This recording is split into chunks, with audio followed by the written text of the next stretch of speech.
ahead of today's visit, the president signaled he is open to renegotiating our trade deal with the Brits. Listen to this. They want to see if they can refine the trade deal a little bit. We made a deal, and it's a great deal. And I'm into helping them. Our country is doing very well. We've never done this well. We're having trillions of dollars coming because of the tariffs. They'd like to see if they could get a little bit better deal, so we'll talk to them.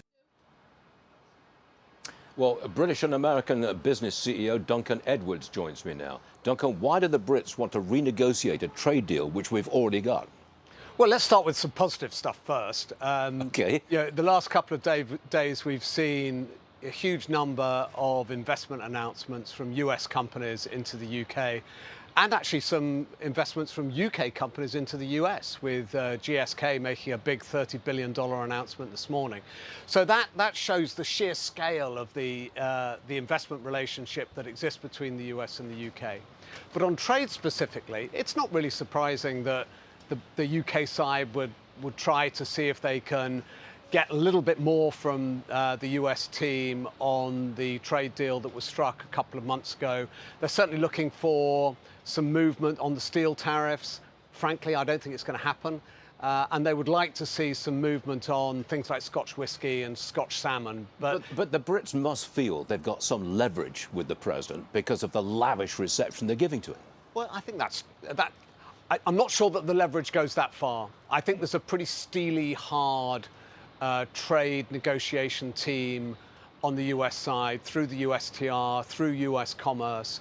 And I think they would argue that the UK already has the best deal of any trading group that they've negotiated with so far, marginally better than the EU agreement that was struck a couple of weeks after the UK's agreement.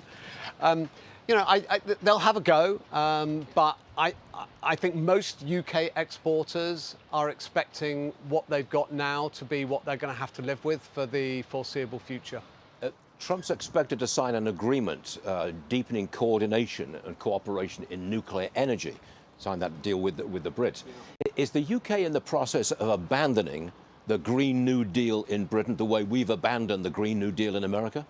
I'd like to think that was the case, but I don't think so. I think what's happening on nuclear is seen as supplementary to the renewables energy mission that the UK has been on for the last few years. So, all of the AI infrastructure that has been announced, all of that uses huge amounts of electricity, and they're going to have to generate that from somewhere. So it's the new nuclear technology which is going to be, hopefully, going to be driving that. I'm based in New York, and I look back. I know you. I look back at the Brits, and I think you used to be the greenest of the green people. I mean, King Charles was leading the charge there. Yeah. That's no longer true, is it? You backed away from it. The Brits, that is. Well, I think if you look at actual energy policy in the UK, it has really been one directional, which is moving away from fossil fuel use towards renewables, towards wind, towards solar. But the problem with that is it's inconsistent. And so in order to cover the days when the wind doesn't blow and the sun doesn't shine, nuclear is seen as the sensible alternative. America's pouring all this money, big tech money, into the Brits. What's America getting out of this? Well, I think it's a willing partner in a sort of global race for domination in AI and other new technologies. I think actually some credit is due to the previous administrations in the UK who set out a regulatory regime here, which meant that it's an attractive place for AI companies to do business.